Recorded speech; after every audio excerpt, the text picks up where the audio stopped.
ফ্যাসিবাদীদের অপসারণ দাবিতে ঘেরাও কর্মসূচি পালন করছেন বিক্ষুব্ধ কবি লেখক সমাজ। এই মুহূর্তে বাংলা একাডেমির মূল ফটকের সামনে আছেন সহকর্মী মার্জিয়া শ্রেয়া। সরাসরি যাচ্ছে সেখানে। বাংলা একাডেমির আমূল সংস্কার, ফ্যাসিবাদীদের অপসারণ এবং পুরস্কার কেলেঙ্কারিতে জড়িতদের শাস্তির দাবিতে বাংলা একাডেমির মূল ফটকের সামনে জড়ো হয়েছেন বিক্ষুব্ধ কবি লেখক সমাজ। তাদের দাবি, এবারের যে বাংলা একাডেমি সাহিত্য পুরস্কার 2024-এ তালিকা ঘোষণা করা হয়েছে, তাদেরকে অপসারণ, তাদের সেই তালিকা বাতিল করতে হবে। স্যার সলিমুল্লাহ খান ছাড়া বাকি যারা আছেন তালিকায়, তাদেরকে এই তালিকা থেকে বাদ দিতে হবে।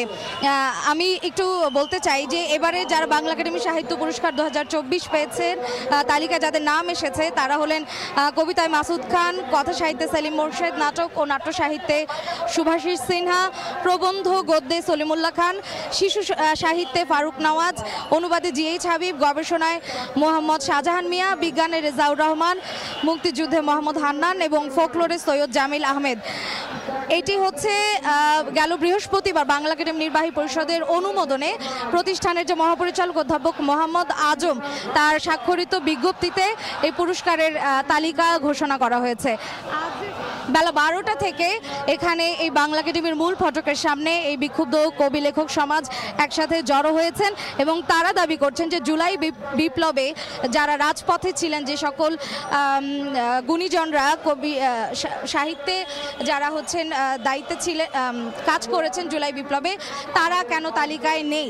এবং বিগত 16 বছরে যারা বঙ্গবন্ধু এবং শেখ মুজিবুর রহমান এবং শেখ হাসিনা সহ তাদের বিষয়ে লেখালেখি করেছেন, কাজ জমা দিয়েছেন, তাদের নাম কেন এই তালিকায় স্থান পেয়েছে, কেন জুলাই অভ্যুত্থানের লেখকদের, কবিদের নাম এই বাংলা একাডেমি সাহিত্য পুরস্কারের তালিকায় নেই, সেই দাবি থেকে তারা হচ্ছেন আজকে এই অবস্থান কর্মসূচি পালন করছেন। এবং কবি লেখকরা তারা তাদের দাবি একের পর এক এখানে পেশ করছেন। তো এই ছিল এখান থেকে আমার কাছে সর্বশেষ। বাংলা একাডেমি থেকে যুক্ত হয়েছিলেন সহকর্মী মার্জিয়া শ্রেয়া।